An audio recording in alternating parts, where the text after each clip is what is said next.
Hey, happy April, and with that, welcome to today's video, which is of course my wrap up for March. So I do have a good heap of books here that I am going to be talking about in a separate video because it's for a different project that I can't announce until the dates all line up. So I'll have a reading vlog for that, and hopefully you guys can enjoy some more kind of in the moment thoughts and feelings and reviews for said books.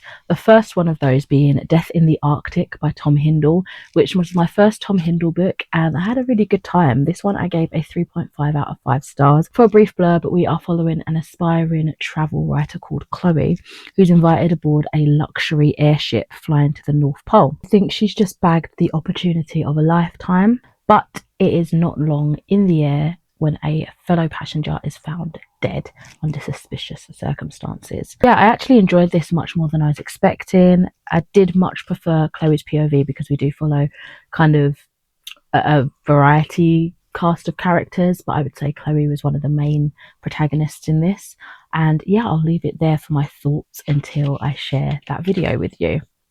Another one I read was, I actually listened to this one specifically, and it was a non-fiction called Are You Mad at Me by Meg Josephson, which I gave a 3.5 out of 5 stars. And the concept of this is to help the reader to shed the behaviours that are keeping you stuck in, you know, the trauma of the past, so that you can aim to live the most authentic you possible in the present.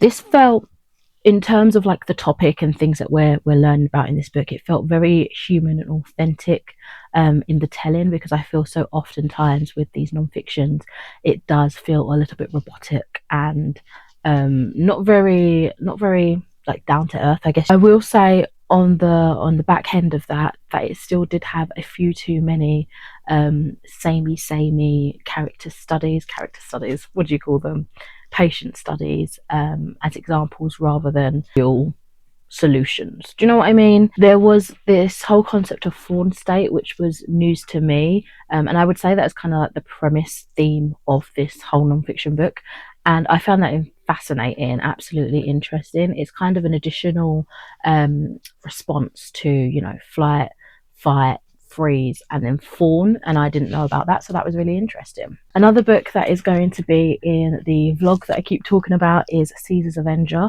by Alex Goff, which I gave a 3 out of 5 stars. This one is actually book 3 in the Mark Anthony series, and Julius Caesar is dead at this point. Sorry, shock horror. Mark Anthony is second in command and is worried that he's surely also in the sights of assassination. But for Anthony, where there is danger, there is the chance for opportunity and glory.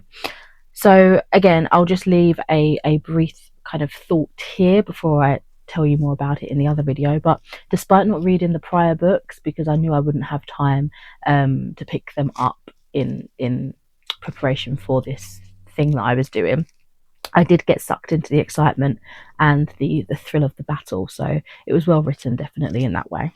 The 2 books that I will talk about more heavily in said video is The Outback by Sarah Ox, and this one I gave a 3.5 out of 5 stars.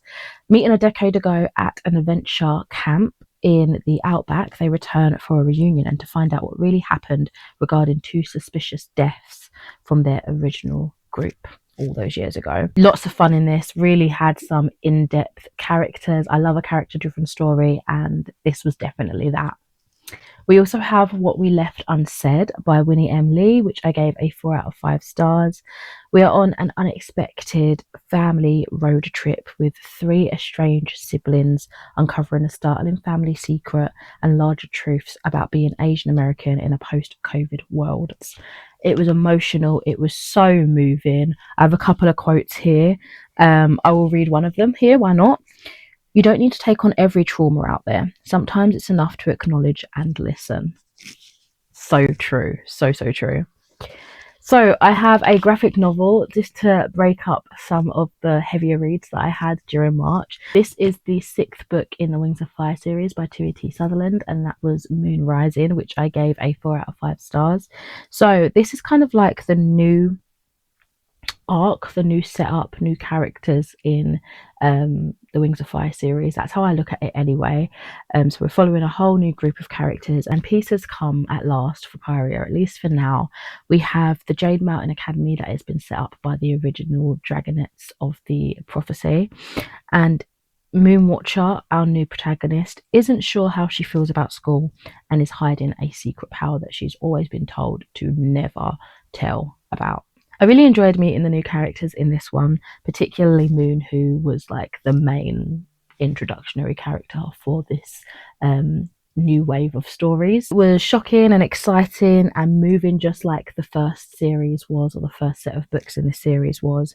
Moon's powers did confuse me at times, but I think had I read like the unabridged paperback or hardback or whatever full-length story, it would have felt more fleshed out and more descriptive in what can and can't be done. But I think because I read the graphic novel adaptation, although I could see it on the page, context was missing a little bit, so I think it probably would have been better in the original form, but nevertheless I still really did enjoy it. Then I have another book that is going to be in that video that I keep alluding to, and that is The Boy from the Sea by Garrett Carr, which I gave a 2 out of 5 stars. Fortunately, I didn't enjoy this as much as other books that I read in that month. It's set in 1973 in a close-knit fishing community in Ireland, and this community is all set abuzz and aflutter when a baby is found abandoned on the beach. It's a story that explores the ties that make us and what binds us as a family and a community. I'll just leave it at this point, and that wasn't as gripping or as moving as I was hoping it would be. Still, I can see how it's a solid story, but for me, again, it was just a little bit lacking, and as I say, I'll go more into depth about that within that other video. I've got 4 more books to talk about now. Another of those special books for that project. This is A Fate Forged in Fire, and this was more like a fantasy romantasy type story, which I was pleasantly surprised to see on this list of the thing that I had going on. I gave this one a 4 out of 5 stars, and this is following our protagonist Amira. To become the first queen in centuries, a powerfully blessed blacksmith must use her wits and fire magic to overthrow the corrupt powers ruling her kingdom, whilst also fighting her growing desire for one of her dragon-riding adversaries. It's a Celtic-inspired fantasy romance duology. I'm quite happy that it's a just a 2-book series, because oftentimes I find I really love a fantasy like for the first couple of books, and then you just ultimately it drags on for too long, you know, when it could have been wrapped up and left you wanting, like in a good way. But yeah, this was fantastic characterization. I had a blast reading this. More thoughts to come in that video, but again, this is one that I did have quite a few quotes for. So one of them is an interaction between Amira and another character. This was on page 306. "Horses. I'm a terrible rider," she admitted. Another dark chuckle met her ears. "Oh dear, that isn't what a man wants to hear before he beds a woman." Oh! Following on from that, I picked up the 7th instalment in the Wings of Fire series, the graphic novel adaptations, and that was Winter Turning, again by 2E.T. Sutherland. Winter has been a disappointment to his royal Icewing family all his life, and when his sister runs away from the Jade Mountain Academy for her crimes and to kind of finish off the job of mass murder by the sounds of things, Winter knows that they both need a second chance to make things right. If only he could just find her. This so much. I especially loved Winter thawing out, as it were, excuse the pun, kind of breaking free of this toxic better than thou mindset and ideology that he was brought up with from his family. I love the growing friendship, especially between Winter and Moon and Kibble and Moon, and then them as a trio. And I really like seeing Kinkajou again, kind of bringing everyone together and kind of being that bubbly, sweet but kind of annoying tag-along sister vibe. That's what she gives me. She's such a joy. And she just adds a little bit of fun and love, I think. She's just so accepting to the story. The book that I have read, or the last 2 books actually I'm going to talk about, are for that video. This one was number 2, Whitehall Court by Alan Judd, and it was my first Alan Judd book. This one I gave a 3 out of 5 stars. It's kind of like a spy thriller sort of story. So it's set against the backdrop of World War One, and Emily Grey's life is upended by the war and espionage that she's suddenly thrown into. Her budding romance with German philosopher Hans is cut short by the outbreak of this war, leaving her to painstakingly navigate the complexities of loyalty, love, and duty. This kind of reminded me a little bit of a book by Kate Atkinson called Transcription.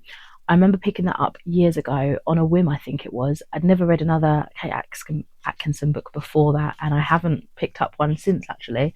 But I really enjoyed that. I was very pleasantly surprised, and I just ate that up. It's a theme and a setting that I don't typically go for, but I really loved that. Coming back to number 2, White Court Hall, there were similar crossover themes from that I enjoyed in this. So I have a quote. This one says, this was on page 15.